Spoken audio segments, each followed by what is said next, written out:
And that, my friends, is how America was made great once again. Breaking at this hour, Jimmy Sengenberger is currently at the crossroads of politics and economics. Radio broadcaster master, now the celeb on the web. He's the smarty of the party. He's in cahoots with the grassroots. Jimmy at the Crossroads brings you thought-provoking commentary, hard-hitting interviews, original satire, and the best bumper music known to man. Jimmy at the Crossroads! Gonna talk money, gonna talk politics, great for all generations. Oh, what a great mix, I said. Gonna talk money, gonna talk politics, great for all generations. Oh, what a great mix. I got Jimmy at the Crossroads, making sense out of nonsense. People want answers, they want to understand.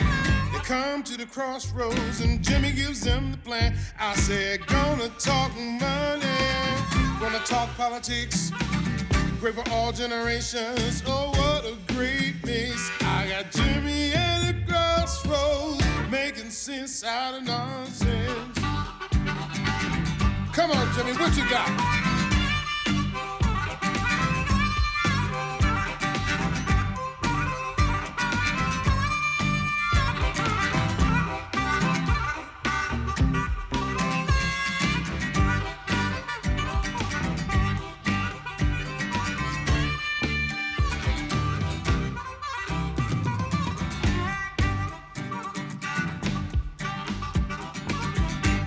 Friends, and welcome to another edition of Jimmy at the Crossroads. I'm Jimmy Sengenberger, your host for the program, bringing you engaging, intelligent talk, Sang style, in partnership with the Washington Examiner as we work hard to do our level best and make sense out of nonsense. So good to be with you on this Wednesday, April 29th, Washington Examiner Wednesday.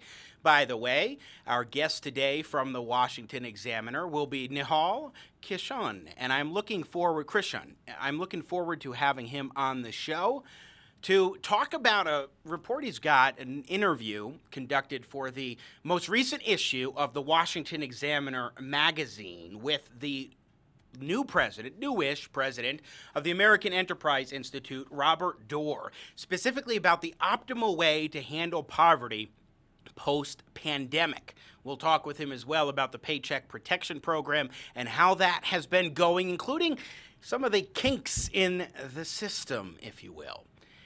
We will also be joined by Joshua Sharf. You've heard a lot of discussion about the idea that maybe, just maybe, we could see states bailed out or states go bankrupt because of their pension obligations and also the crisis really having to get the states spending money in certain areas. So there are states like New York and Illinois that are saying, hey, you need to bail us out. Give us some help here. Others like Senate Majority Leader Mitch McConnell, a Republican, are saying, no, maybe bankruptcy. We could do bankruptcy. That's a better route. Joshua Sharf is a senior fellow at the Independence Institute, my go-to guy when it comes to state public pension programs.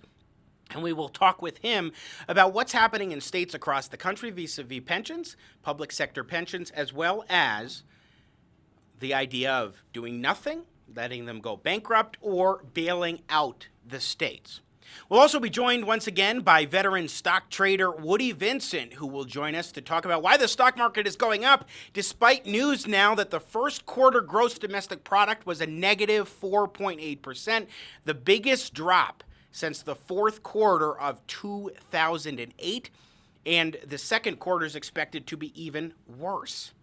So why is the stock market rising despite this? We'll talk with Woody Vincent about that and more coming up today here on Jimmy at the Crossroads. But first, yesterday, let's play cut one. This happened on Joe Biden's live stream. And I am thrilled to be part of your campaign, to not only endorse you, but to help highlight a lot of the issues that are at stake in this presidential election. So I want to add my voice to the many who have endorsed you to be our president. Just think of what a difference it would make right now if we had a president who not only listened to the science, put facts over fiction, but brought us together, showed the kind of compassion and caring that we need from our president, and which Joe Biden has been exemplifying throughout his entire life. Think of what it would mean if we had a real president, not just somebody who plays one on TV, but somebody who gets up every morning worried about the people that he's responsible for leading during this crisis. Republicans, it's over. Hillary just endorsed Joe Biden. Clearly, victory is on the horizon for the Democrats. No, I don't think so. I don't particularly think that endorsement really is a game changer in any way, shape, or form. It's interesting timing as these sexual assault allegations against Joe Biden from 1993 are coming to a head with more reports of additional people corroborating the story of Tara Reade. We will get into that maybe tomorrow here on the show, some of the specifics of the allegations and so forth, what we know so far. But amidst all this, Joe Biden hosts a women's town hall focused on the coronavirus crisis with Hillary Clinton as the special guest. But the timing is rather interesting. And no, he has not been asked about those allegations, despite now Stacey Abrams being asked about these allegations against Joe Biden. Nobody's asking Joe Biden directly, though. He's not getting on the record. Media is not covering it all that much, even after a neighbor now says that she was told in the mid-'90s that this had happened, the latest in a string of them. Now, I'm not saying one way or the other that I think Biden did this or didn't do this. I don't think any of us can say that, certainly not with what we've got. The only point that I am interested in is the idea that, well, you have a heck of a lot more corroboration, at least as far as people saying they were told at the time or shortly thereafter, a call from his mother, her mother, into Larry King, Tara Reade's mother, in 1993. That audio and video is out now. And so there's a lot more corroboration, but the media is not covering it all that much. But yesterday was just an interesting backdrop of Hillary Clinton at a women's town hall with Joe Biden not wanting to address that issue. But here's the thing about the discussion yesterday that Hillary and Joe Biden had that I found particularly interesting. I didn't watch much of it, just little snippets here and there. But was the way in which they're so brazen about their views and how they go about it, and sort of the attitude and personality that we know to be Hillary Clinton that really came out last night. That whole idea of, well, the Clinton theme from the 1990s, never let a good crisis go to waste. That was something that the Clinton administration seemed to really believe. And then let's go to 2008, Rahm Emanuel, who was going to be, at that point, not quite, but was going to be the chief of staff for for Barack Obama. Rahm Emanuel brought it back, said this. You never want a serious crisis to go to waste. And what I mean by that, it's an opportunity to do things that you think you could not do before. Well, some things never change with the Clintons. Let's go to cut 3. In cut 3, this is Hillary Clinton last night talking with Joe Biden about the coronavirus crisis, the pandemic that we're facing right now, and saying when it comes to health care, well, this would be a terrible crisis to waste. This is a high-stakes time because of the pandemic, but this is also a really high-stakes election, and every form of health care should continue to be available, including reproductive health care for every woman in this country.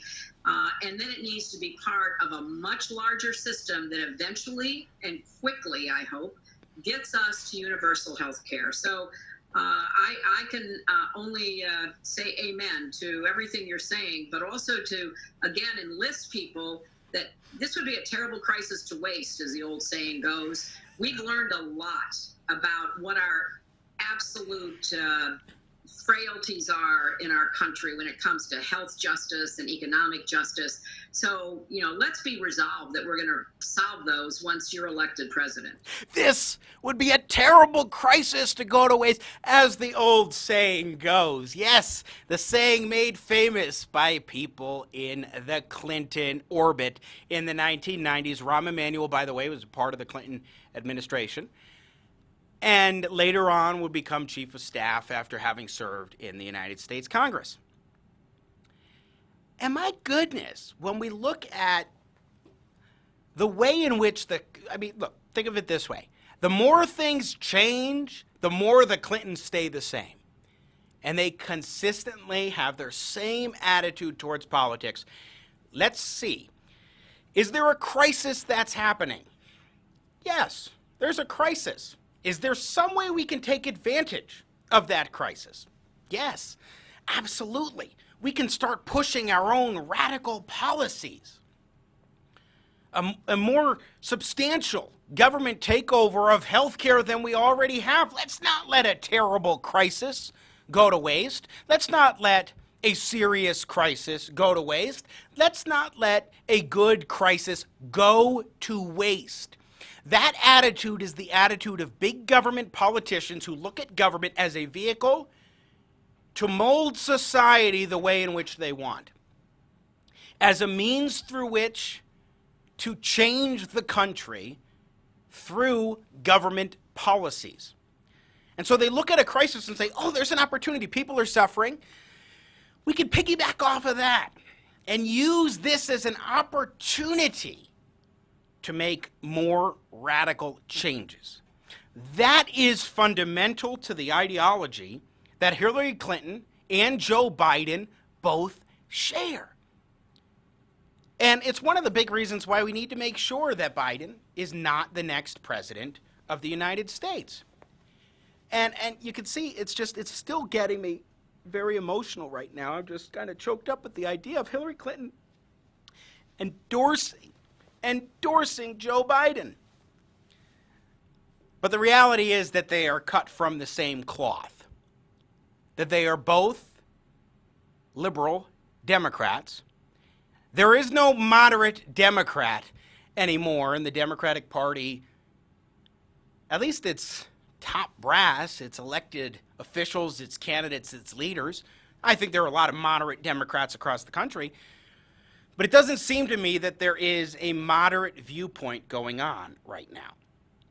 And look, the way in which Joe Biden started this was where early on in the live stream with Hillary Clinton, he expressed his sadness, how distraught he was at the idea, okay, maybe not exactly framed that way, but you can tell it gets you all up into his feels listening to talk about Hillary losing in 2016 and how much he wishes that she was actually the nominee running for re-election as opposed to him running for election. Let's play cut to Hillary Clinton and Joe Biden together, with Biden talking about that, but also listen to what he says at the very end about the states. Well, I have to tell you something completely honestly, straightforward. I wish this were us doing this and my supporting your re-election for President of the United States. You won the majority of the vote. I think the way in which some of the states acted was just, anyway, we would not, we'd have problems. The way in which some of the states acted. That's a great pitch to states that you would like to re-elect you, or rather to elect you as President of the United States, is to criticize the way in which some of the states acted. That's the pitch. Hey, don't act the way you did before, people. Instead, vote for me. Because the way you acted in the past, patently unacceptable. So it's like Joe Biden feels entitled to this nomination. Not just the nomination, but to the presidency. He's got the nomination sewed up, sure, it seems, unless they want to replace him because it's hard for him to keep together at times. But who does this remind you of? Somebody running as a nominee who thinks, no, I'm entitled to win because, well, the other guy's terrible, and the way the state's acted before, that was just unacceptable, but I'm entitled. It reminds you of Hillary Clinton. And so yesterday, when we saw Hillary and Biden, Hillary and Joe having their talk, they're cut from the same cloth as far as their particular attitude. The way in which they look at the presidency, the way in which they look at their candidacies for the presidency. You know, I want to ask Nathan to pull cut 7. This is Kristi Noem, governor of South Dakota.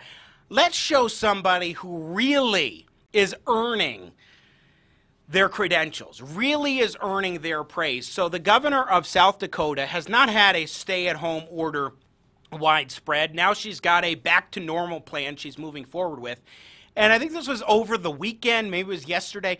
There was a parade, now not with people out and about walking in the parade, but cars lined up, fire trucks lined up, thanking her for the way in which she has handled the crisis and the pandemic in South Dakota, much more by trusting the people. Take a look at this. This is a Twitter video. It sounds like it was her daughter who took the video, but from the Governor Noem.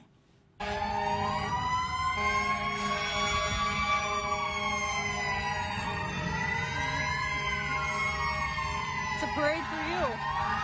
Wave to them.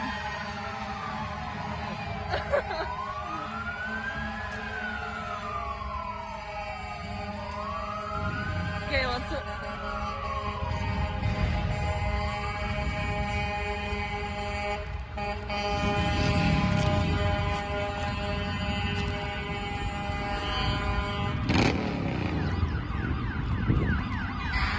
Okay, I think we get the sense there, but that's people in public who just want to let a leader know, hey, you're doing right by us.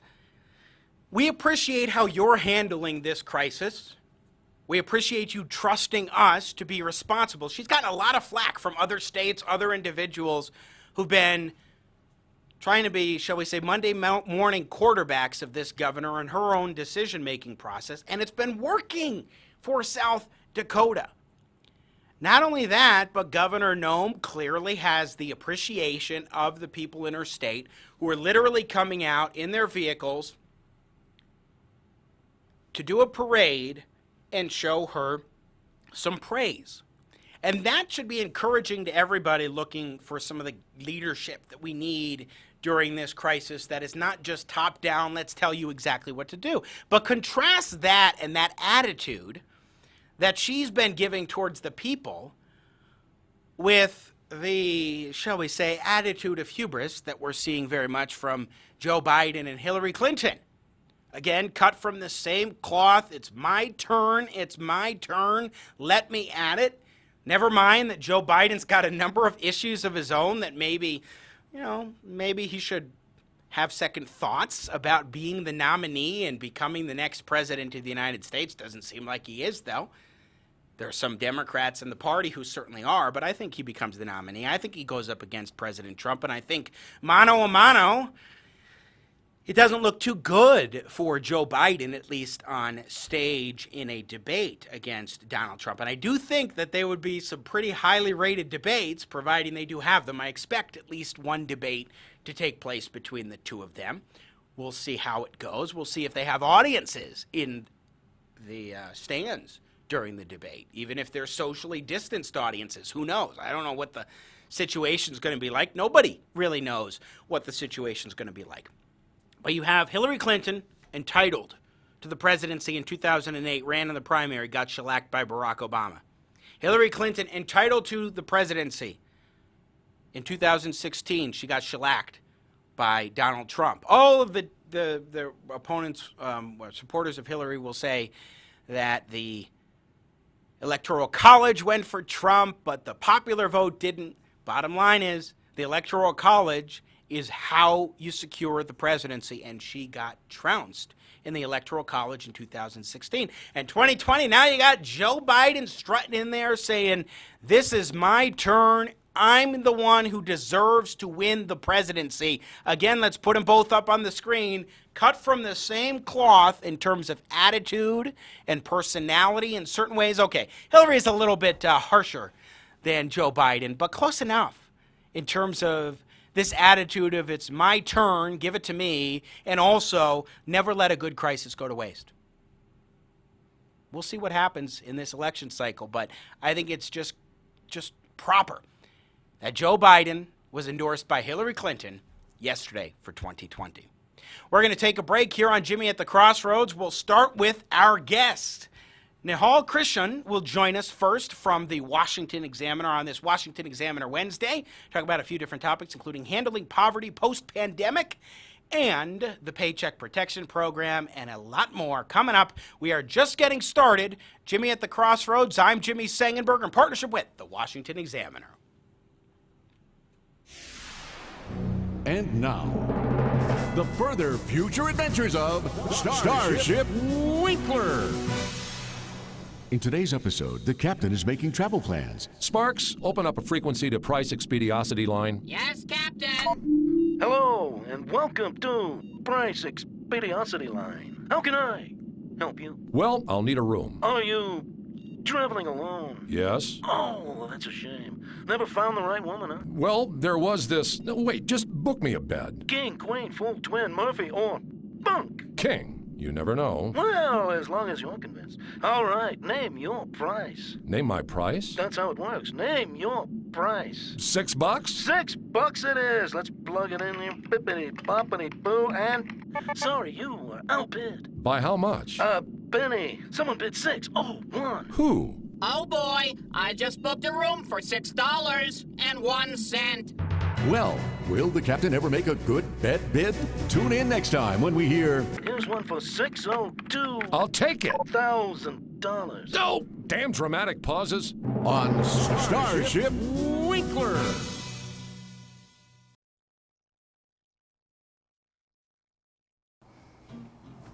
So these are the auditions for guest host of my new show, Jimmy at the Crossroads. Please step up and state your name. Hi, I'm Dr. Phil. You know, every pancake has two sides, and we're going to get to the other side of that pancake when we come back from the break. Mr. Shatner. Bernie Sanders will probably be the Democratic nominee.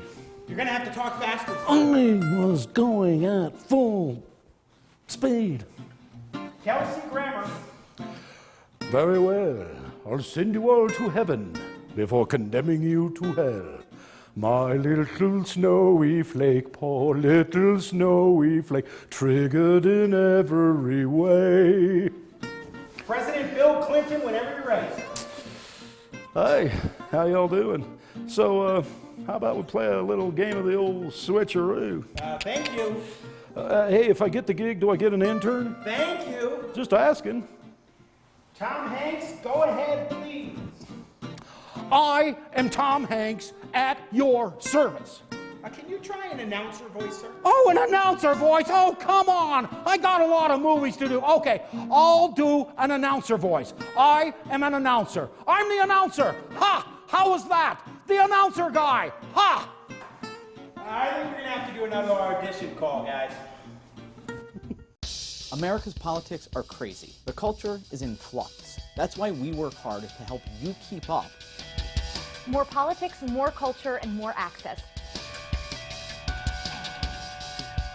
We focus on the biggest stories of the day with some of the biggest names in politics and punditry.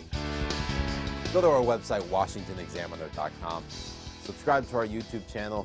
Be sure to follow us on Facebook, Twitter, and Instagram.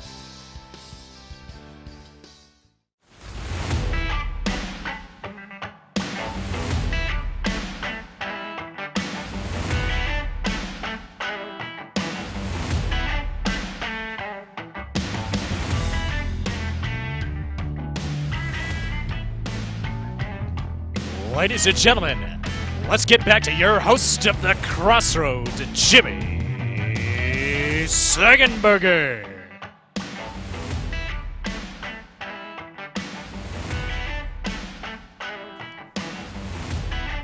Welcome back on Wednesday, April 29th.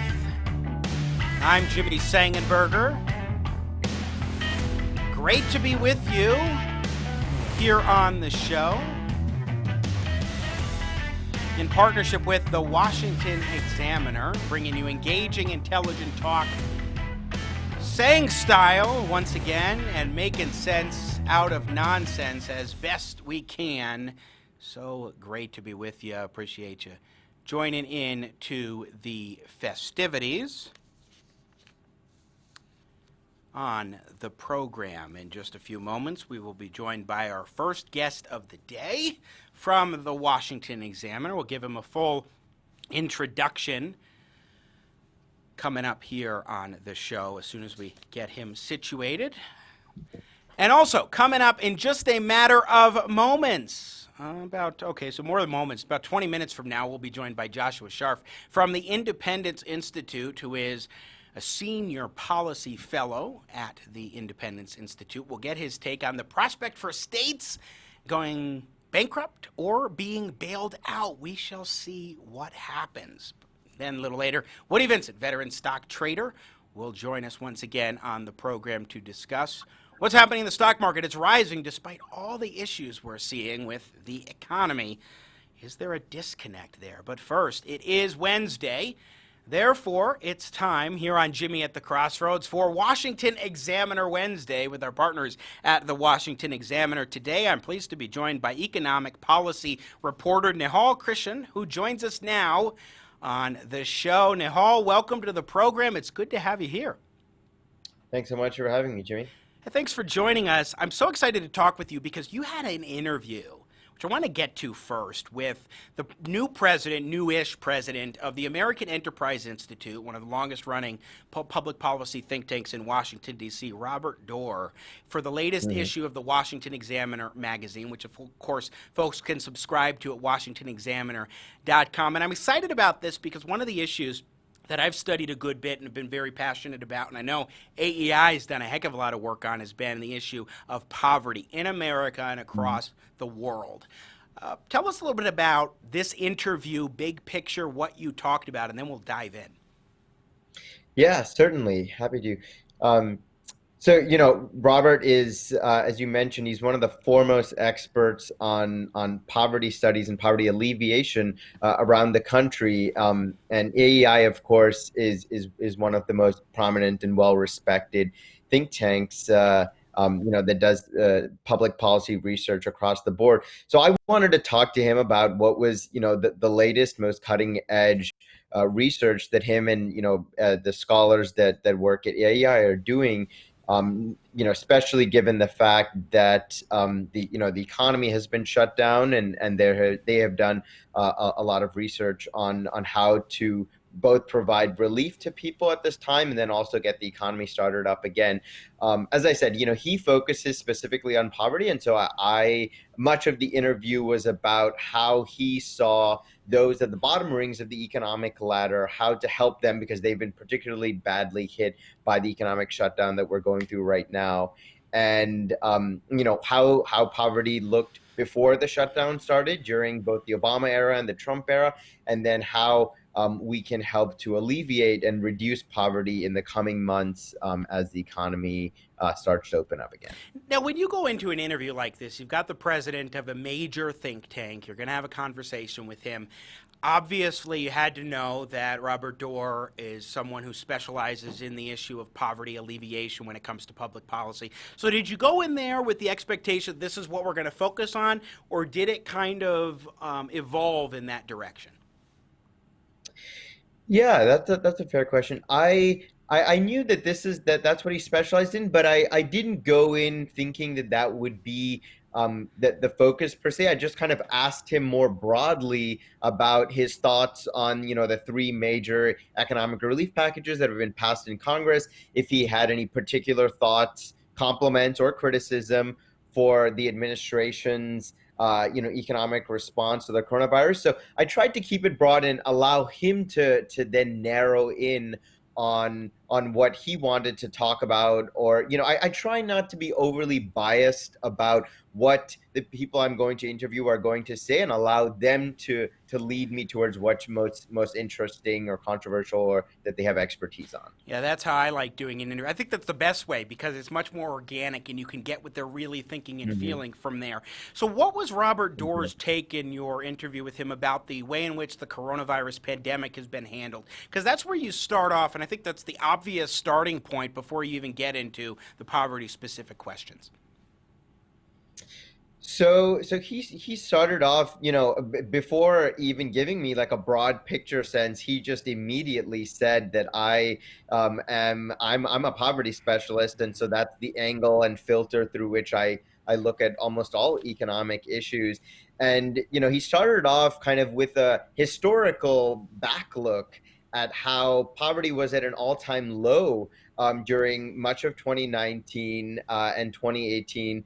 And that it was a tremendous time because of high employment and a tight labor wage market with wages high and few people unemployed, and actually many companies looking to employ more folks. It was a great time for people at the bottom end of the economic ladder. And he talked about how it was an immense tragedy that this has happened, that the economic shutdown from the pandemic has happened at a time when because of the economy being on the upswing and market forces, poverty was at an all-time low, especially, he said, during the past 3 years of the Trump administration vis-a-vis parts of the Obama administration. And he said, now, according to him, the best way to target poverty, both, as it was before the pandemic, but even now during the pandemic, is a combination of work and government assistance. And he felt that, that was part of the American values and ethos of making sure that people could work and earn money and have the dignity and responsibility that comes with the work, but also for temporary periods, get assistance from the government in terms of housing and food stamps and unemployment insurance. Again, we're talking with Nihal Krishan here on Jimmy at the Crossroads, from the Washington Examiner Economics Policy Reporter there. And so when we talk about the poverty situation we're facing right now vis-a-vis the pandemic, clearly there are a lot of people now who are out of work, who've never been out of work before, who have had to go into the unemployment lines. And that has to be a factor when we're talking about poverty in the pandemic that people need to be considering that maybe they hadn't before.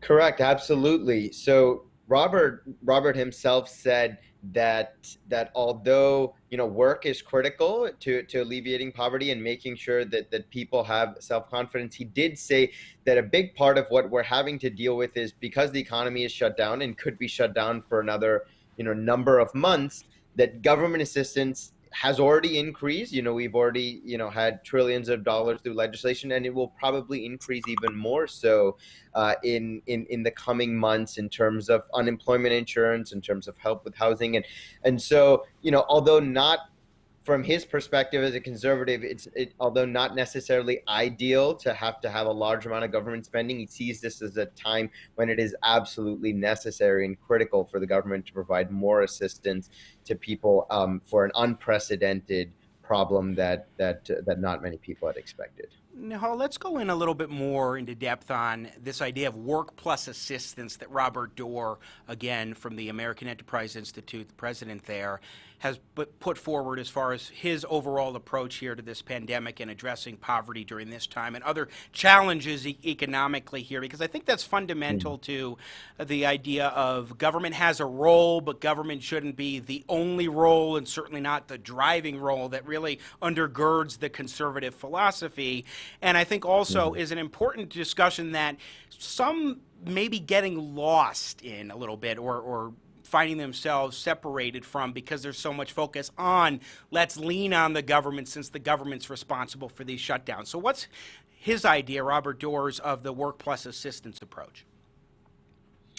So his idea is, first and foremost, he wants to focus on in a safe manner getting the economy opened up again in stages and phases, such that the virus doesn't come back again. But according to him, getting the economy going is going to be the primary vessel for getting people to work again. There are some temporary solutions in terms of getting more people into the e-commerce industry, getting more people to work in both delivery and healthcare and industries that there's an increased need for. So those industries will face an increase in employment and diverting people from one industry to another as that need arises.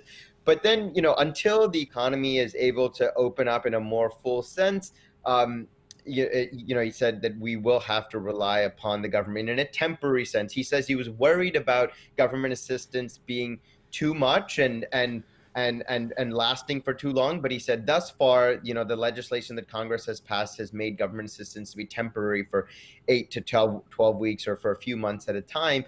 And so that gave him some comfort that it was not going to be a crutch that people would be relying upon for an extended period of time and would soon go back to work.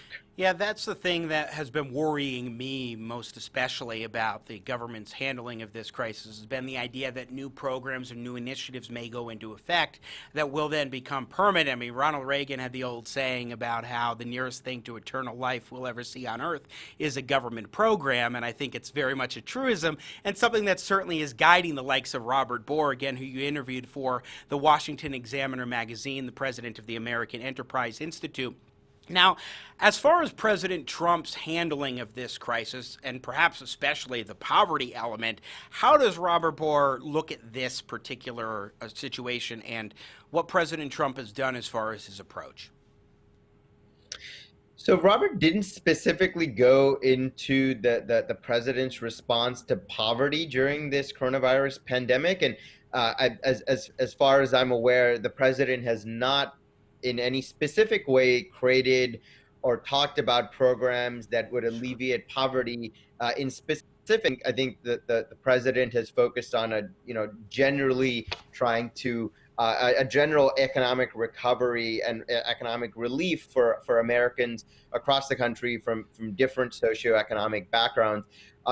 Robert talked at some length about the response that the administration and Congress has had.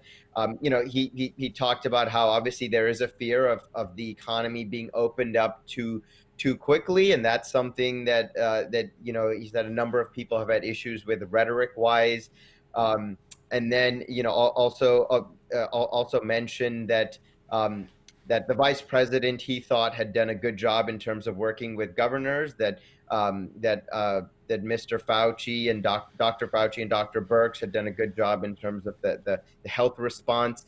He disagreed with the president when it comes to some of his rhetoric and some of his fights with journalists during the press briefings, and said that the president's style of communicating was not his style.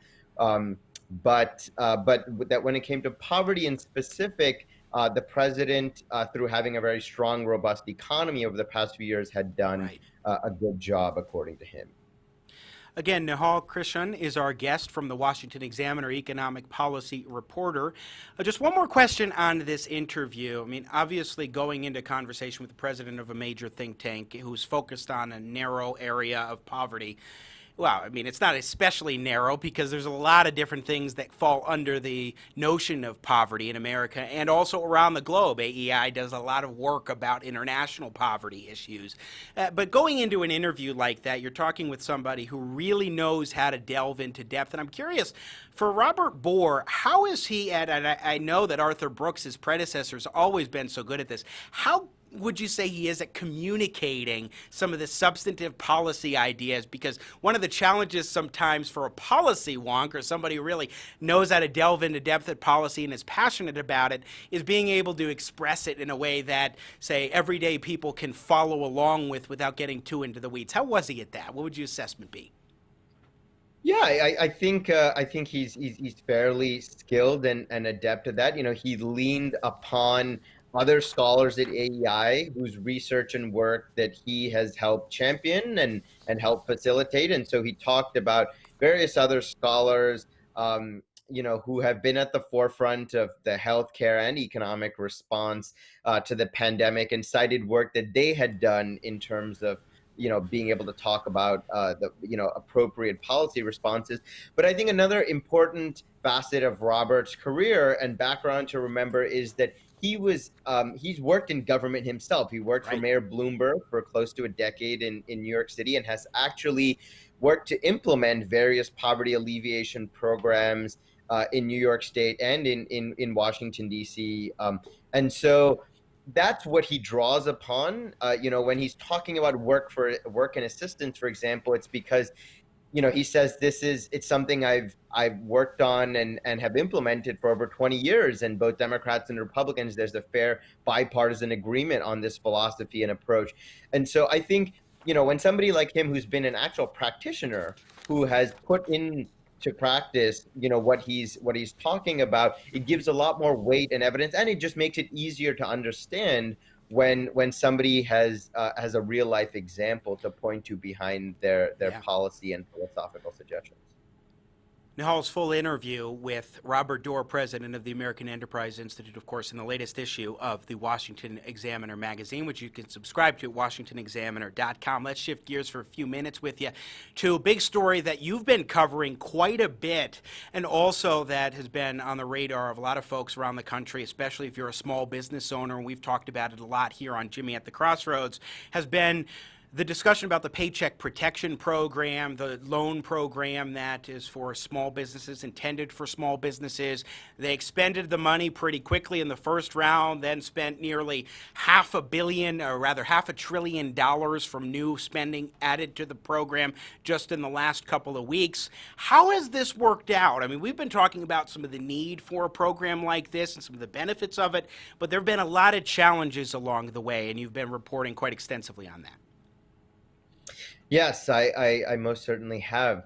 The Small Business Administration's PPP program, the Small Business Relief Program, was part of the CARES Act, which was the largest relief package that Congress passed at the end of March, and it was about $350 billion. That was appropriated for small businesses around the country, mostly for their payroll specifically. So if they use the money for payroll, then the money will be forgiven altogether. It's initially intended to be a loan, but then will be forgiven if it's used specifically for payroll and rent and a few compulsory costs that small businesses have. Now, of course, that was blown through remarkably quickly. Within 2 weeks, that money got spent, and now Congress has given another $310 billion starting this week for small businesses to tap into that money again.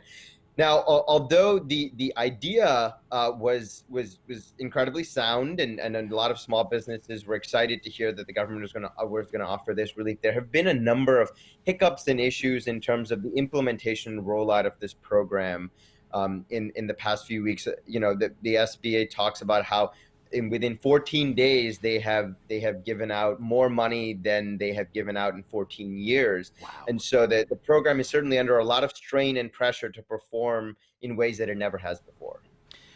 Nihal, Steve Mnuchin, Treasury Secretary, has been asked a little bit about the small business relief going to companies that it wasn't intended for. We've heard reports in recent weeks about large corporations benefiting from the Paycheck Protection Program. Of course, he's the Treasury Secretary. What has Steve Mnuchin been saying? So Steve, like some others in the Trump administration, has been talking about how incredibly successful this small business relief program has been, and to some extent, it is hard to argue with the fact that the program has given out hundreds of billions of dollars and continues to do so in ways that the government has never done in the past.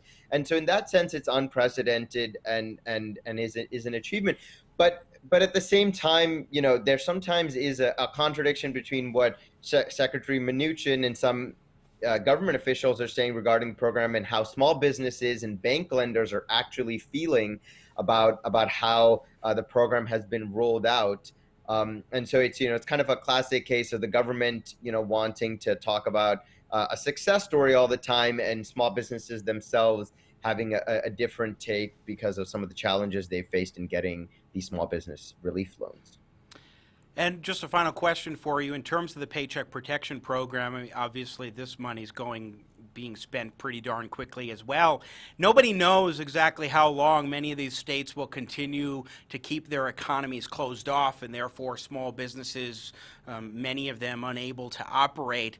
Has there been much discussion about what to do next, if it's necessary? Is there still an openness to extending this program more? There certainly is. So, Congress, both Republicans and Democrats on both sides of the aisle have talked about their openness and desire to refund the program again, a third time if necessary. Republicans are a little bit more wary to put more money into the program before they see its effect. But thus far, both sides, I've been talking to Senator Rubio's staff, and then of course Senator Schumer on the Democratic side, and House Speaker Pelosi, and there does seem to be a broad agreement to refund the program if and when the funds get depleted. But for now, the focus is very much on trying to make sure that the website of the SBA is working smoothly, and that they're able to process the hundreds of thousands of loan applications that are going through. And so the focus right now is very much on implementing and dispersing the funds in a quick and safe and fair manner that sometimes was a problem in the past. But the indication is that Congress will replenish the funds, whenever they end, if a need continues to exist. Nihal Krishan, reporter for economic policy at the Washington Examiner. Thanks so much for joining us here on Jimmy at the Crossroads. Great interview with Robert Boar. Hope folks will check it out in the Washington Examiner magazine, and we'll have you back, I'm sure. Thanks for joining us. Thanks so much, Jimmy. Take care.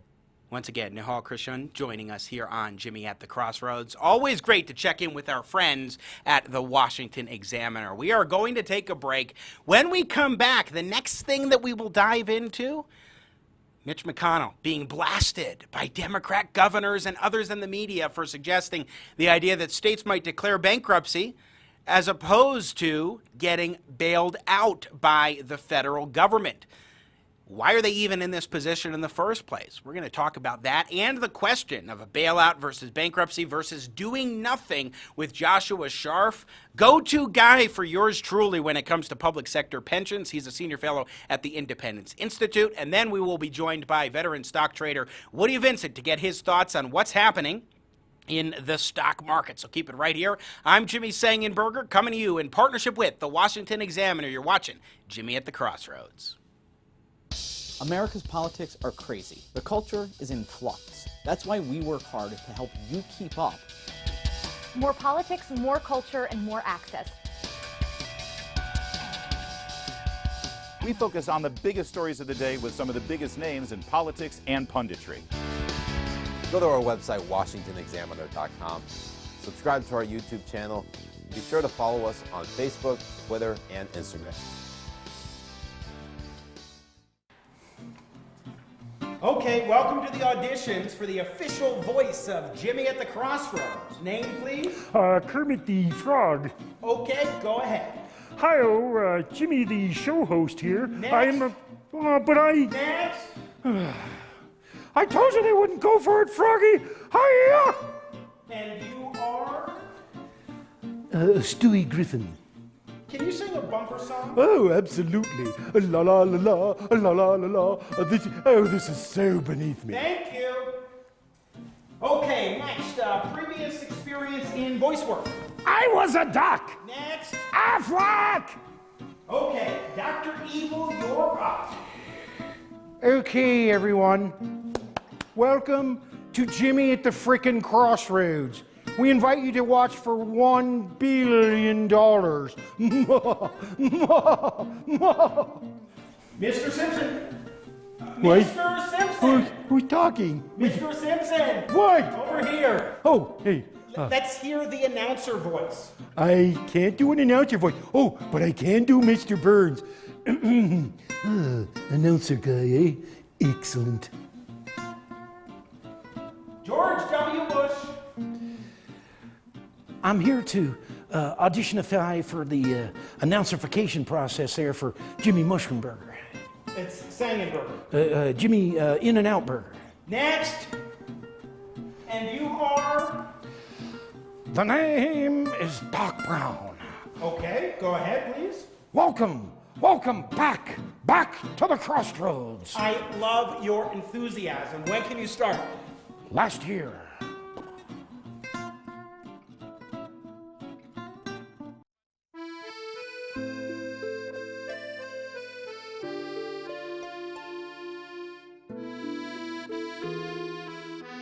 Safe, unsafe. Very safe, completely unsafe. Extremely insanely safe. X Games unsafe. Who's there? What do you want? It's me, Arnold. Don Trump, I need to ask you a favor. I need you to stop using my quotes and my movie titles in your speeches. When you talk to the public, it gives them the wrong idea that somehow I support you. I can do whatever I want. I am, after all, Commander-in-Chief. Ah, that's what I mean right there. You can't just blatantly rip people off. That is a movie that I was in, not you, me. I can do as I wish, as I totally recall. See what I mean? That was a great movie I did with Jamie Lee Curtis and James Cameron, and neither one of those two support you, and now you're using that. You can't keep on doing this. That's it's exactly media true lie right there. That's what I mean. You can't say that. I don't know. Whatever became of us, Arnold? We used to be like brothers, like twins. That's the last straw. I can't take it anymore. There's something wrong with you. You must have something in your brain. It's not a tumor. Ah, that's it. That's it. That's from Kindergarten Cop. You can't steal that. You know what? You're fired. You can't fire me. I don't work for you anymore. I quit. I want you to get Pence on the line right away, Mike Pence. We're going to send him down to Mar-a-Lago, and we're going to put a stop to this Arnold business. Tell him to run, go, get to the chopper. I heard that. Knock it off now, or I'll be back. Unlike you in 2020, I'll be back. Get him out.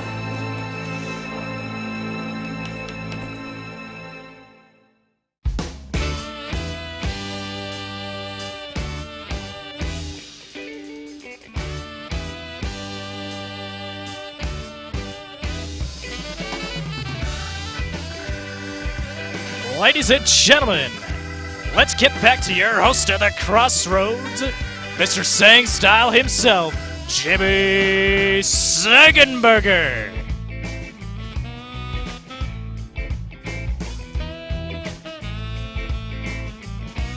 Nathan Matouche working the Matouche magic once again as producer extraordinaire.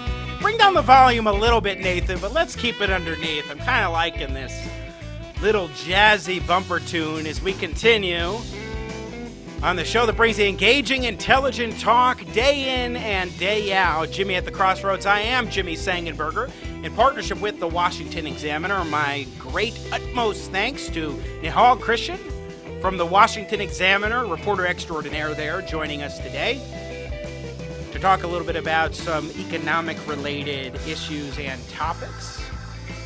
And we will delve more into economics coming up. This show is more of sort of an econ-focused edition of Jimmy at the Crossroads today. And I don't know about this one, though. I'm a little perplexed, folks, by who we've got on here. I think maybe he is the midnight policy wonk. Let's show him up on the screen. I was looking for Joshua Sharf, but maybe because he's following strict social distancing requirements, the senior fellow at the Independence Institute doesn't seem to be on. Or what's going on? Hello, Joshua, is that you? It is indeed. Good morning, Jimmy. I just don't want to give anybody any reason whatsoever to call one of those snitch lines. So here I am, black-hatted and black masked and ready to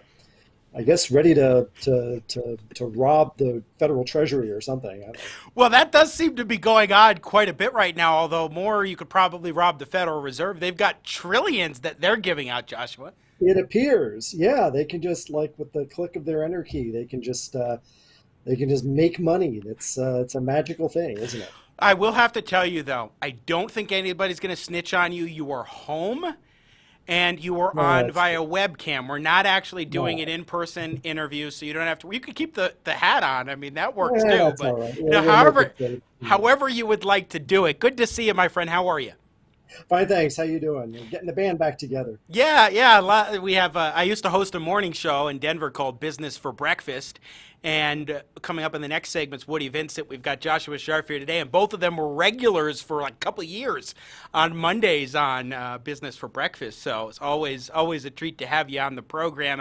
How are you doing amidst this current pandemic, especially with a new baby that you have in the house? Yeah, we've been very lucky that I work at home, and I work as a web developer for a fairly large trucking company. So I've been very fortunate in that I'm not one of the people who has been laid off as a result of this, the shutdown, and so the forced shutdowns and so forth. And yet, despite the fact that I still have a job, I've been agitating somewhat for the idea that it's the job of the people who want to shut things down to prove that it actually does some good. And so I'm not happy about how all this is going. And however, the baby is obviously happy. David he was born about 7 months ago, and both mom and dad have been home the whole time. And so it's great for us. And obviously he likes having both of us around. I'm sure. Hey, so let me ask you a question. You're a very smart guy. You understand public policy, economics, a variety of different issue areas, foreign policy as well. You just said you're not, it seems, particularly convinced that the policies that have been in place, these shutdown policies, have actually been working. Why not? Because we're hearing you got to keep them going. Yeah, so I mean, I wouldn't lump them all together. I mean, I make fun with the bandana here, but there is some evidence that masks are helpful. Sure. There is some evidence that staying away, at least some level of distancing is helpful. There is clearly evidence that doing things like washing your hands is good. I joked at the beginning when social distancing and washing hands were the two big things that they were telling people to do, that the Midwest was pretty much already corona-proof then, right? But I felt that those things make sense. But when it becomes so much more restrictive, and when you end up making people shop in the same place when they might be going to different stores, but the other stores are closed, when they could handle social distancing, when they could handle keeping people some distance apart, you have the potential to make things worse rather than better if you have everyone going to the same store because other stores aren't open. I think that it's so.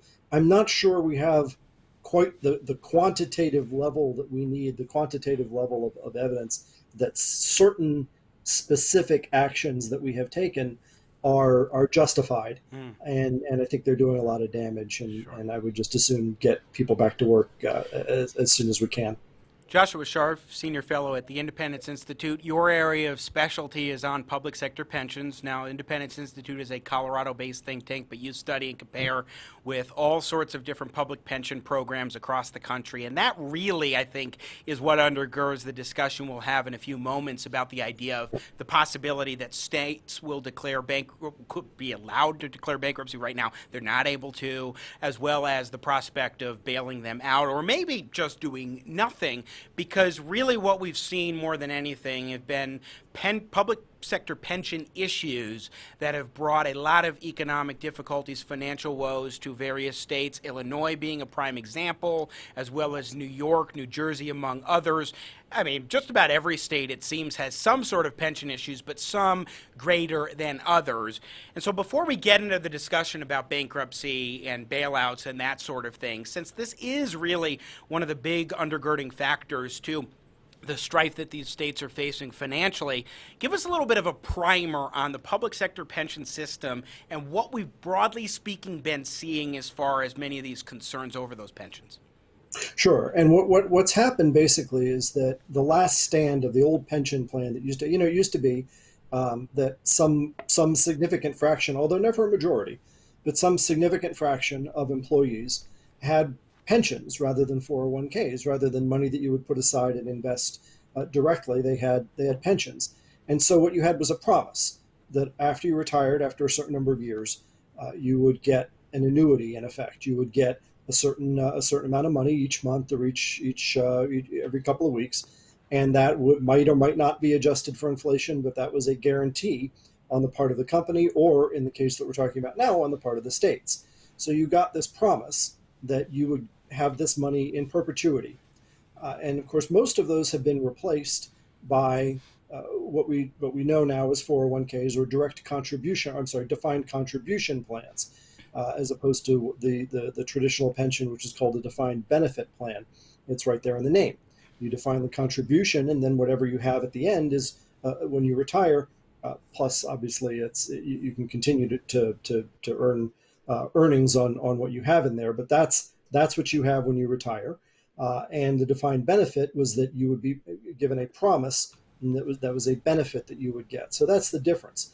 What's happened over time is that public pensions, partly in order to, I wouldn't quite say to buy votes, that's probably a little bit strong, but in response to political pressure from the public unions, which can be very powerful in some states, the legislature, or in some cases just the executive, have made excessive promises.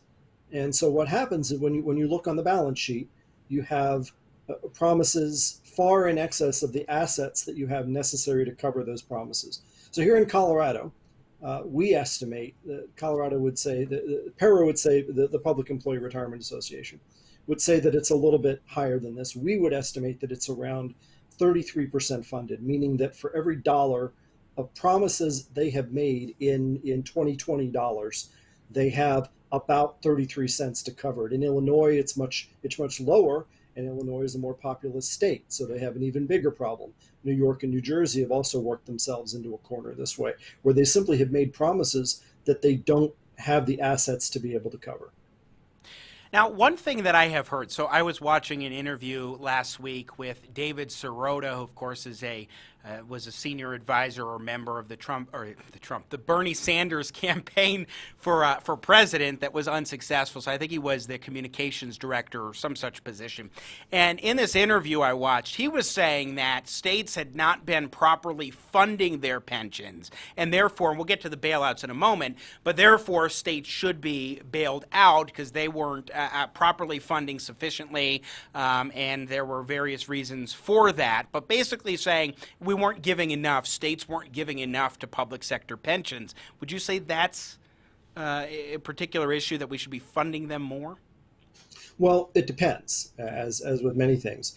In some cases, I mean, there is this idea, it's an accounting idea, and it's real, called the actuarially required contribution. So that's if you want to put money in based on what you think the returns will be, based on what you think the risk is, and based on obviously what promises you've made, you have a required contribution that you make. And most states have been falling short of that actuarially required contribution. So he's correct in the sense that they haven't been meeting that ARC obligation. All right, that's fine. The question is, why is that? Are they not meeting it because the promises, and this is frequently the case, the promises are simply too extravagant? It always looks appealing to say, well, we just won't make that $10 million or $100 million or $200 million contribution this year, but we're talking about a $30 billion pension plan, so it's really not such a big deal. We'll make it up in future years, and that, of course, just never happens. So have they made promises that are now, that if they fully funded them, would crowd out other spending that they want to do? Well, that suggests that maybe the promises are a little bit, are more than they can afford, and probably shouldn't have been made. So there are always two sides to that. So right now we're seeing states like Illinois and New York in very strenuous circumstances as far as their financial state of affairs, hence getting into this bailout versus bankruptcy discussion. And again, before we get to that, one last question or topic that I want to hit on kind of leading up to it is, to what extent is what we're seeing in these other states right now in terms of their financial woes a result of the public pension crisis versus specifically COVID-19 and coronavirus? In other words, the comorbidity that we've been seeing talked about in terms of how certain deaths may be counted towards the coronavirus total. How would you assess and sort of balance out the public pension issue that might be bringing about these crises and why these states are asking for bailouts or suggesting that maybe a bailout will be necessary, versus coronavirus itself being the issue? Yeah, that's a great analogy, and I'm going to steal it without attribution. Go for it. I think there's a real good point that a lot of these states basically back themselves into a corner. And so when something like this hits, they have no margin for error. It's years, decades worth of poor choices that are finally catching up with them when an unexpected, although, inevitably we were going to have some sort of recession. These things are always unexpected, by the way.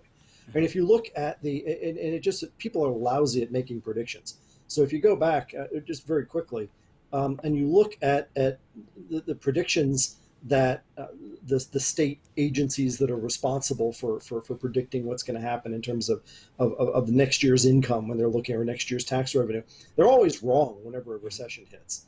It's always a surprise. And so in this case, of course, we can argue that the virus itself was a bit of a surprise, and that the federal, not the federal, but the mostly gubernatorial shutdowns have been were unexpected. But they never get this stuff right. So, it's decades worth of mismanagement that's finally catching up. I think it was, the saying, how do you go bankrupt? Well, a little bit at a time and then all at once. Yeah, it's true. It's true. All right, let's play Mitch McConnell. So this is last week. These were comments he made with Hugh Hewitt. So there's video here, a little mismatch between the audio video from Hugh Hewitt's show. But let's go ahead and play it where you can hear Hugh Hewitt's question and then the answer from the Senate Majority Leader that has rankled a lot of people, ruffled quite a bit of feathers when it comes to this question of bankruptcy versus the notion of bailouts. And then in a moment, we'll play the response from Governor Andrew Cuomo of New York. Agree. I think people do not understand how badly mismanaged some states have been and their unfunded liabilities. And if they were in the private sector, they would have to reorganize under the bankruptcy code. But there is no bankruptcy code chapter. Do you think that we need to invent one for states so that they can discharge some of these liabilities that were put in place by previous governors? Jerry Brown ran a giveaway program for public employee unions that was just astonishing, and as did Gray Davis, as did, it's just a lot of Democratic governors. Illinois is probably the worst, in Connecticut. They've just given money away for years to people who aren't working. Yeah, I would certainly be in favor of allowing states to use the bankruptcy route. It saves some cities, and there's no good reason for it not to be available. My guess is their first choice would be for the federal government to borrow money from future generations to send it down to them now so they don't have to do that. That's not something I'm going to be in favor of. Just a quick side note, I hope Senator McConnell might feel the same way about restoring bankruptcy for college debt as well, student loan debt, but that's neither here nor there, very separate issue. Let's also play Governor Andrew Cuomo of New York, specifically asked about this, and I think he said one of the dumbest things of all time. Take a listen. That's how you're going to bring this national economy back? By states declaring bankruptcy? You want to see that market fall through the cellar? Let New York State declare bankruptcy. Let Michigan declare bankruptcy. Let Illinois declare bankruptcy. Let California declare bankruptcy. You will see a collapse of this national economy. So just dumb. Vicious is saying, when Senator McConnell said, this is a blue state bailout. What he's saying is, if you look at the states that have coronavirus problems, they tend to be Democratic states. New York, California, Michigan, Illinois, they are Democratic states. So if you fund states that are suffering from the coronavirus, they're Democratic states. Don't help New York State because it is a Democratic state. How ugly. Okay, Joshua Sharf, there's a lot there. Two different things, McConnell's statement and then also Andrew Cuomo basically saying, oh, he's just targeting blue states. By the way, blue states are the ones that happen to have been having these public pension crises the most because they're the ones who've been unwilling to, it seems, address the issues appropriately. But please, go ahead, senior fellow at the Independence Institute. Right. So that's so obviously what's happening is Cuomo very deftly changed the subject is what he did. It doesn't have anything to do with who's getting hit by the virus. It has to, although frankly, his state is responsible for something like 1/3 of the national total of deaths, and it has to do with with the fact that New York City is extremely dense and extremely reliant on public transportation. That's at least the going thesis. Of course, it also doesn't help that he himself is putting sick people back into nursing homes, COVID-19 positive people back into nursing homes. But it has nothing to do with who's being hit by the virus. It has everything to do with the bailout. It has everything to do with who's mismanaged their finances for decades. And so there are really three options here. And when we talk about allowing states to use the bankruptcy code, that would require a change in the law. States right now are not legally able to declare bankruptcy. But so if you look at the three options, one is basically to do nothing and kind of let things go as they are. The other would be to bail states out, cut them a check, and say, well, here we're gonna help fund your pensions, either on a pay-as-you-go basis for a little period of time, or we're going to help make good these unfunded liabilities that you've accumulated, or you allow them to use the bankruptcy law. So doing nothing well, of course, a bailout is basically a moral hazard, right? Bailout says, well, we're gonna make the people of let's pick a state that does a good job. Let's say Utah does a reasonably good job of funding their pensions, or we'll pick the states that have been more responsible and less profligate. Pick up the tab for the mistakes that Illinois has made over the years, or the mistakes that New Jersey or New York has made over the years. That doesn't seem particularly fair either, does it? I mean, that's I didn't have a hand in contracting that debt. I shouldn't be asked to pay for it. That's New York's problem. So a bailout is not only morally problematic, it creates what's called a moral hazard. Which is next time this happens, they're gonna have their hand back in your pocket. Right. The other possibility is to do nothing. And that results in essence, a soft default. Because what will happen is places like Illinois, and this happened in Illinois a couple of years ago, by the way, they were using IOUs to pay contractors because they couldn't reach a budget agreement in part, because pension spending was crowding out so much other spending. They couldn't reach a budget agreement. They couldn't reach a tax package. And they were eventually told by the courts they couldn't make the pension cuts that they wanted to make. So what you had was them issuing IOUs to pay contractors. That's a default. It's not a declared default, but it in effect is what a default looks like, what a soft default looks like. Okay. And eventually you will see, of course, Illinois has a specific problem because it's written into the state constitution that they have to pay these particular benefits. Other states would find other ways of either not paying them, cutting benefits, or simply simply not paying these at some level. So that's what you'll have is a soft default, like it or not. The benefit of using the bankruptcy code is that you state it up front. You say, listen, here is the risk involved. We're going to use the opportunity to go to courts, get these finances in order, reorganize them, and eventually, when states have to go to borrow, they don't necessarily borrow to fund pensions, although some do. But when states go to borrow, now the possibility of bankruptcy will be explicitly stated, as opposed to sort of implicitly, sort of pushed to the side, and they will have to pay higher interest rates to borrow, which means that the cost will be factored into that. It'll be a more realistic cost of borrowing. Joshua, real quick, because we're running over time now at this point, but I want to ask you real quickly. There are those who were saying that a bankruptcy reorganization for these states would basically be a backdoor way for Republicans to get rid of public sector pensions. How do you respond to that? It's probably unlikely. I mean, there's still pressure in these states. There's still pressure to have them there. I think if it's a backdoor way to make them behave more responsibly, that would be good. Sure. And obviously, my personal preference is to replace these things with defined contribution plans. But I think that I don't think that that's the real intent. By the way, historically, and this is a long time ago, but back in the 1840s, we had a wave of state bankruptcies, and eventually everyone got paid. Most of these were foreign debt holders at that point. They were funding infrastructure, railroads or canals, that sort of thing, for the most part. And eventually, they all got paid. So bankruptcy doesn't mean that the people don't get paid. It means that you have an orderly process for figuring out what's going to go on with the finances. Final question, unrelated, and I really appreciate your insight, Senior Fellow at the Independence Institute, Joshua Sharf. Today is the 72nd anniversary of the current incarnation of the Jewish state of Israel. Your thoughts? It's been a low-key celebration. Israel has been on a tighter lockdown even than the United States, although that is now starting to be relaxed a little bit. But it is like you say, the 72nd anniversary, and hopefully many more. And what do you make? Have you been following the controversy surrounding Mayor Bill de Blasio of New York City and the comments that he made? Have you followed that at all? Yeah, I think first of all, about Jews?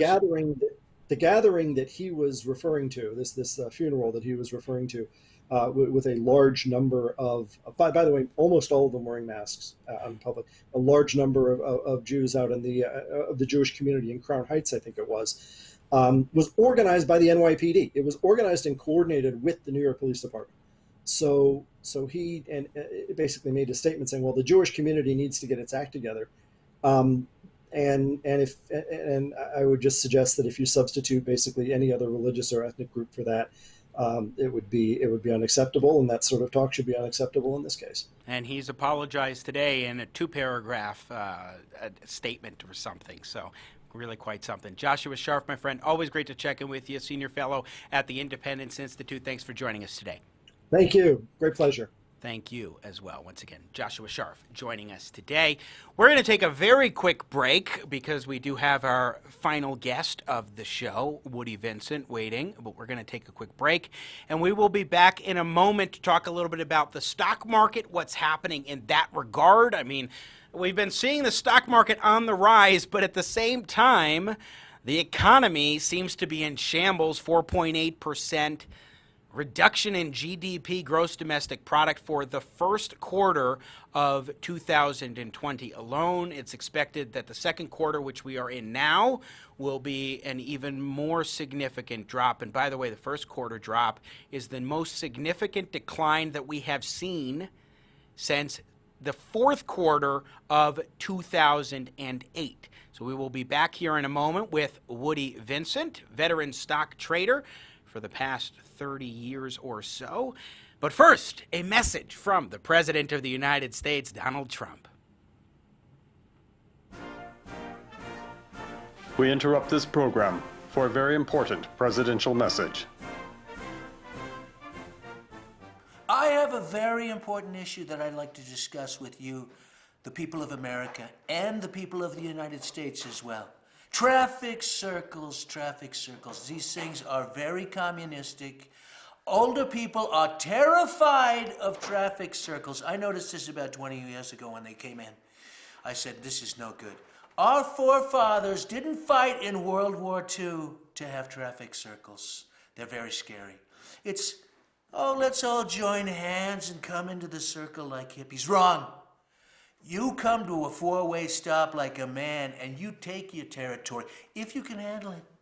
If you can't, you get spit to the side, and you're out. You lose. You're a loser. And that's what I wanted to make very clear at this time. Thank you very much for your attention. That's all. Going.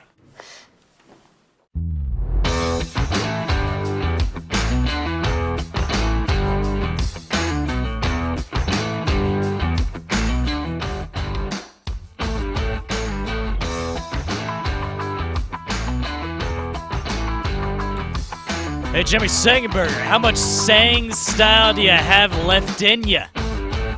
Jimmy Sengenberger, folks. Nathan Matoush, I've got another segment's worth. Time to talk a little bit about the stock market. My thanks to Nihal Krishan from the Washington Examiner and Joshua Sharf of the Independence Institute. I just think when he works the Matoush magic and gets the chance to come before the microphone, he has too much fun. Actually, you can't have too much fun when you're behind a microphone. I know that from now nearly 12 years being behind the mic. Good to be with you. I am Jimmy Sengenberger. This is Jimmy at the Crossroads, coming to you in partnership with the Washington Examiner, bringing engaging, intelligent talk, Sang style. Thanks for joining us. So the stock market has been on the rise in the past few days, yet we have seen negativity in terms of the gross domestic product. That is to say, new number coming out, an estimate for the first quarter from the Commerce Department, 4.8% negative growth. That is a contraction in the first quarter, predominantly because of the last 3 weeks, I believe, of the month of March, when we were starting to see government shutdowns and people pulling back on particular activities because of the pandemic. This second quarter that we are in now promises to be even more of a decline in economic growth. So what are we to make of it? What are we to make of the stock market being relatively positive at this point, also with unemployment being at increasing highs? Woody Vincent is a veteran stock trader, has been for over 3 decades. He's also, like me, a former host of Business for Breakfast on Colorado Radio, and he joins us once again here on Jimmy at the Crossroads. Woody, my friend, welcome back. Good to talk with you. Well, thank you, Jimmy. A pleasure to be with you. It's good to be with you. So, yeah, go ahead. I've got one quick question. Yeah. Why did you put me on after the smart guy? Because, I wanted to tee it up so we could just really figure out how intelligent Woody Vincent actually is. That's going to be a mistake. I do want to ask you first, since you referenced Joshua Sharf for the Independence Institute in that discussion. And by the way, on Business for Breakfast, when I had you on, you were always after Joshua Sharf. It was Joshua, then it was you coming on the show. But Woody, when it comes to the idea of states declaring bankruptcy, what kind of a market impact do you think there could be if there was to be legislation before Congress that would be approved enabling them to do so? Well, I don't really know. I think the market likes to see money sloshing around. So if the federal government's going to print up some more funny money, then I would expect that the market will actually kind of like it. I think that the biggest problem, at least that I have, is what Joshua referred to as the moral hazard. Handing money over to people who are spendthrifts. It's not like these states just ran into problems. They've been pushing the curve here for quite some time. They throw away money. You look at some of the pension numbers. I saw somebody posted a list of how much money people make in retirement or straight salaries, and it's hundreds of thousands of dollars. They're paying school superintendents district by district in Illinois. They're paying them hundreds of thousands of dollars. Yeah, and then they have you can retire as a fireman when you're 40 and make 10 grand a month. That's insane. Nobody else gets to live like that. And until and what they've really done is they've just bought the votes of all these service employee unions and municipal unions. This is just nuts. And so to go ahead and bail them out, I think is crazy. States and cities, not so much states, but cities and counties have certainly gone into default before, and I think that that's what you really have to do. There is no current federal bankruptcy legislation that allows states to actually go bankrupt, but they can certainly default, and when they default, they're going to have to get better terms out of the people that they owe money to. Right. Sure. I remember there's a story about Walt Disney, and this is when he was building Disneyland. This is when $1 million was still, worth $1 million. And somebody asked him, he said, I understand that you're $7 million in debt. Do you have a problem? And Disney said, no, when you're $7 million in debt, you don't have a problem. Your banker has a problem. So I think that the states need to get together and make some sense out of the profligate spending that you have in these what is rightfully blue states. No, I agree. They need to be held to account. They got to stop being insane. And as Joshua said, why should Utah bail out Mario Cuomo? Yeah. Or Andrew Cuomo? Because just insane. Well, because of the excuses that they try to make. They try to say, no, this is simply due to coronavirus that we're having these financial woes. No, these were things that have been building up for a long period of time. You need to be held responsible for your own failures of judgment and get your financial house in order, states, with these public pension crises. But Woody Vincent, I want to jump into the stock market. We're seeing it once again up several hundred points today as We're about halfway through the trading day as of this broadcast. And also yesterday, so far up in this week, but today we just got the word from the Commerce Department of a 4.8% drop in the first quarter, expected to be even higher in the second quarter, which basically means we're inevitably in a recession now. 2 consecutive quarters of negative economic growth is the technical definition of a recession. We're seeing unemployment significantly on the rise, especially if these economies across the country remain closed, although some are starting to reopen, but not to a wide extent yet. So it seems like there's a dichotomy here, economy cratering versus the stock market rising. Is it the Fed and what you call funny money, or is there something more going on here? No, I think it's funny money. What does that mean, by the way, funny money? Well, I just mean you print money out of thin air and it sloshes around, and people have money to spend. Even the people who are who are currently unemployed, a lot of them actually are doing better on unemployment than they're doing at their job. So, which is kind of that's another bad thing. They're going to be disinclined to go back to work. What you really have, you still have a supply economy that's doing fairly well. You've got the oil business that's cratering because nobody's driving around, and the restaurant business and the people in hair salons and all that sort of thing. But people still have to get supplies. They still have to buy food. The trucking companies are still working. You'd think that there'd be a big benefit for the trucking companies because of the price of fuel is dirt cheap. I think that the market will. The market has probably baked in most of the recovery here. I don't see that going forward on earnings that you're going to have anything other than a lot of bad news out there in the economy. In perspective, we've come up almost 40%. So a lot of people are sitting on some pretty decent gains. I think that they'll be taking some of those gains off the table. So I think that we could probably see a second pullback. I don't think we'll go back and test 18,000 again, but I think that we could certainly see some money come out of the market so that people can get what I like to call a second bite of the apple. I don't think we're going back up much higher than we are now.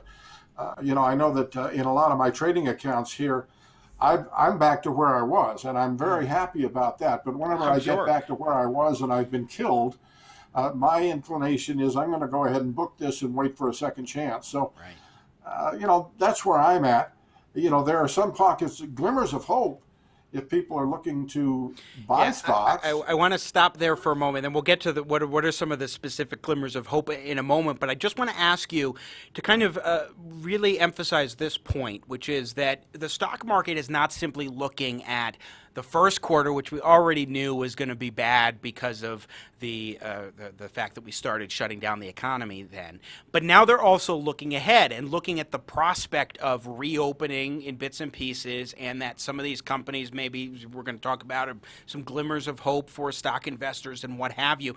But I think it's important to keep in mind when you see the economy, you look back at the past and you see, okay, this is what's happened, this is what's going to happen in the immediate span of time, that investors are also looking out at a future horizon. They certainly should be. The stock market is a discounting mechanism looking more out into the future and not simply at what's been done in the past. Explain how that works a little bit for us, because I think that's something that gets lost in the discussion. For average people are like, wait, this is happening, but why is this happening? Well, the stock market is going to price itself based on future earnings. Mm-hmm. So if you want to look out 2 years from now, I think that we'll be fine and dandy. We'll either have some kind of a cure, or there's a couple of therapies that have a lot of promise, and so 2 years out the line, we're probably back to where we are. In the near term, I think we still have some rocky roads. The discounting mechanism that you talk about is simply what is the future value of stocks based on historical, price to earnings ratios. And so the historical PE of the stock market's about 15 times earnings. We're going to go through a tough spot here because people aren't just going to come back to work overnight. People are going to be afraid to go to restaurants. Although, it's kind of curious, if you try to book a cruise on any of the cruise lines, don't go looking for a discount. They are booked up people have booked up the cruise lines, so they're either fearless or thinking that there's going to be a solution to the problem. But the market is going to take into account what it thinks earnings will be in the future. Earnings are going to be sluggish getting back much beyond where we are, but all the bad news, I think, is really priced into the market now. We're only going to get more people employed from here. I don't think that we're going to, we might see, another, I mean, at one point you had, what do we have in a month? 22 million people out of work. So I think that we're probably at the low point of that, but not all those people are going to get back to work right away. Woody Vincent, our guest, again, veteran stock trader for the past 3 decades or so, also author of the book What's in a Name, which you can get on Amazon. Woody, when you were talking a moment ago, you mentioned glimmers of hope that we could be looking at in the stock market, specific opportunities perhaps. What are you noticing, sir? Oh, well, what I'm noticing mostly is, I mentioned cruise lines. Cruise lines are making a nice recovery. Airlines are making a nice recovery. And I would expect that would be okay. I mean, a lot of people are, afraid to get on an airplane. I mean, who wants to be sitting next to, Sure. Joe Smith next door and he's coughing on you? But what's really turning the market today is this new product, a new drug, and it's early stage, but they might actually fast track this thing. It's called I wrote it down here, Remdesivir. You can't pronounce any of these new drugs anymore. It was just easier when it was called aspirin. But Remdesivir is an antiviral. It's put out by Gilead. The ticker on Gilead is GILD. They're up a little bit today, but I'm not sure I'd chase it. Very, very small study, but it not only seems to be curative for people who are just starting to show signs of problems in the contagion, symptoms of COVID-19, because you get that with hydroxychloroquine. But it's also shown to be very effective for people who are really in the late stages of this, who are, in critical condition. And so that's very, very promising. That's why the market's up today. If you can just take a pill, and nobody's going to care what the pill costs, if you can take a pill and it's going to save you, then that's going to have a big effect. Another thing, too, Jimmy, is to understand that now that we have a lot more numbers that are available, the case fatality rate is kind of high. It's still about 5%. But the fatality rate compared to the entire people who have probably been affected looks like it's quite low. Right. So you have a disease here that is very contagious, but does not look to be all that lethal. So right now you're seeing airlines, you're seeing cruise ships, Carnival Cruise Lines, Norwegian. I've had 2 good trades in Norwegian. I don't think I'm going to push the envelope much more on that, but that was down at $9. You can buy it for 15 now. Let me go back, Woody Vincent, to what you were talking about, Gilead and the potential treatment for coronavirus, for what we're seeing with COVID-19. I mean, how do you look at these ideas? I mean, sometimes it sounds like, there might be a new miracle drug on the market, so get in on the action. How do you, as an investor, actually look at an opportunity when so much is unknown surrounding it and say, maybe this is a chance to get in on the ground floor with a company that's got a treatment that could really start to take off and offer good financial opportunities, versus the possibility that, hey, it's a bust and it doesn't actually end up working out? Well, on something like that, I wait for the pullback, and I'll take my chances. What do you mean by that? Wait for the pullback. Explain that. Explain that. What do you mean by wait for the pullback? So stock goes up. Let me just take a quick look at Gilead if I can. Sure. And GILD is the ticker. Again, Woody Vincent, our guest. It's had a. Did I lose you? No, you're still there. We're good. You still got me. Okay. So Gilead 83. This is 2 months ago. It was selling for 65 when this first kind of hit. It's popped up. It's had a high of 85. So what I would be looking for it to pull back to the mid 70s, and that's where I would be looking at Gilead to buy. It's in a big trading range. It's a hot potato. I've owned a number of these stocks. I actually do a fair amount of trading. And I don't trade every day, but I mean, I do a fair amount of trading in little biotechs. And I got to tell you, if you're if you're lucky enough to have one, when they have the big pop, sell them, because the traders are going to come in and they're going to push them down. They're going to take their money. This is what traders do. They take their money when they have it, and then the stock comes back down. And if it firms back up, you start to see buying activity again. That's when to get in. So I've kind of, I haven't coined this phrase, but I like to tell myself all the time that the second bite of the apple is the sweetest bite. And that is, so that's something that I go with. Okay. And when these stocks pop up, don't chase them. They will come back down. There was a little company called Marino Pharmaceuticals, and it popped up from 7 to about, I don't know, 12, something like that. I happen to have gotten lucky, for technical reasons on the first pop, didn't buy it. I might look at it again, but there's all sorts of little stocks that they pop and just don't chase them.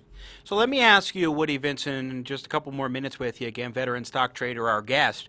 One of the things that the market seems to be looking for, in my perspective, because of the positivity, is the idea of a V-shaped recovery. That is to say, the economy craters and we get back pretty darn quickly. But there are a lot of analysts who are expecting now, including the Congressional Budget Office, including Bank of America, some Federal Reserve banks, that this could last a lot longer and not be a quicker recovery. I think that's particularly likely if you see these shutdowns in most of the country last longer than a handful more weeks.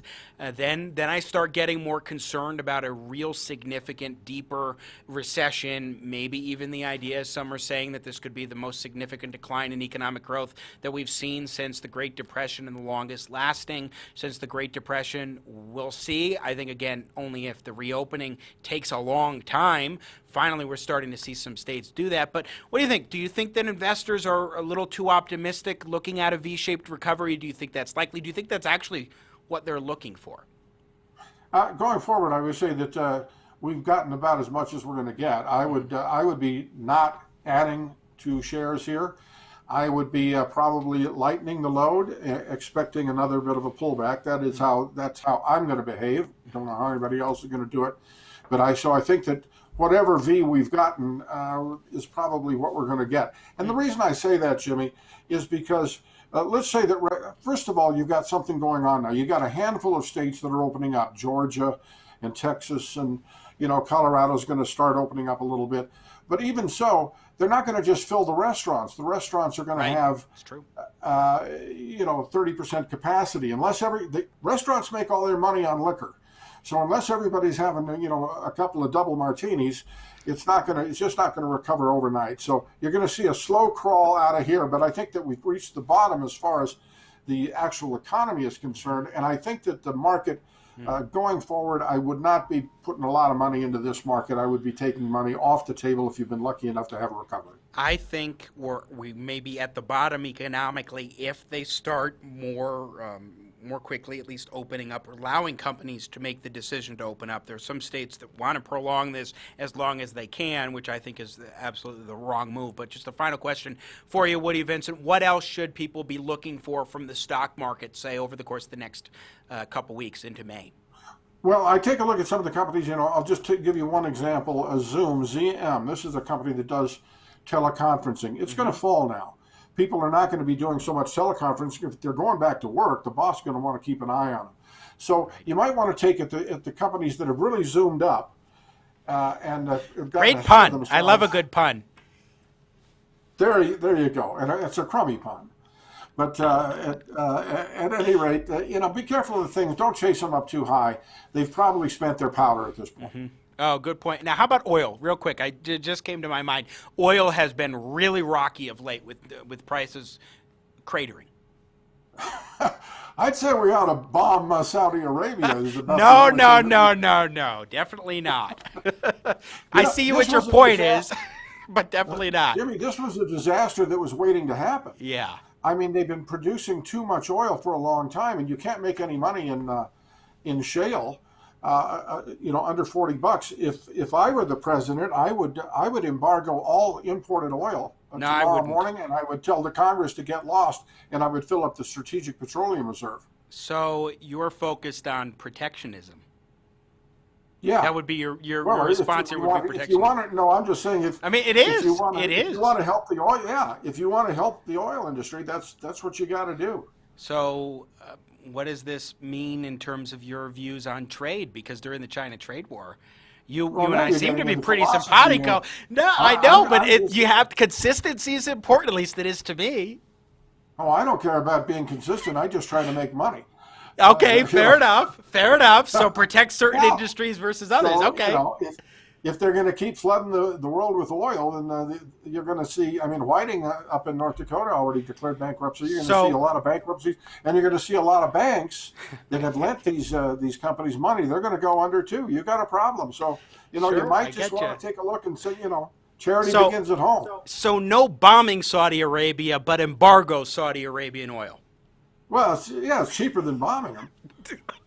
It's also the better way to go than maybe we ought to get doing those, something like that. Yemeni rebels to start blowing up some more pipelines. I don't know what to do, but I would much prefer an embargo to those kinds of things. It's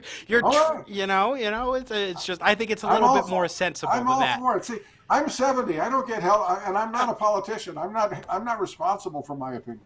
Woody, it's always great to talk with you. I never know what you're going to say and where things are going to go, and your sense of humor is always on point. Good to talk with you, my friend. The easy button. I got it.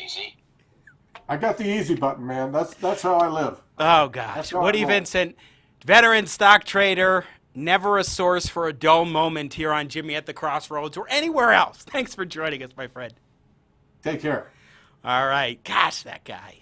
You gotta love a good conversation with Woody Vincent joining us here on Jimmy at the Crossroads. No, folks, he was not serious. Well, he was about the embargo, but the other stuff, he wasn't serious there. But just for those people who are watching, like, oh, we're going to catch somebody. So let me just say that I always like to point this out when we have an investor, a stock trader, an analyst on the show. Make sure that you talk with a financial advisor before you look at an opportunity that you've heard here on the show and say, oh, I'm going to run with it. Always do your due diligence. These are starting points for your own investigation, and that's it. I'm Jimmy Sengenberger. That is it for us today here on Jimmy at the Crossroads. Working up a great show for tomorrow. Got a good humanitarian story that we will share on the show. Be sure to join us and do not miss a beat. Stay well and healthy. My thanks again to Nihal Krishan from the Washington Examiner, Joshua Sharf from the Independence Institute, good old Woody Vincent joining us, and Nathan Matouche, producer extraordinaire, our partners at the Washington Examiner, and you for listening. I didn't say it. Subscribe to the YouTube channel, youtube.com/Jimmy at the Crossroads, and may God bless America.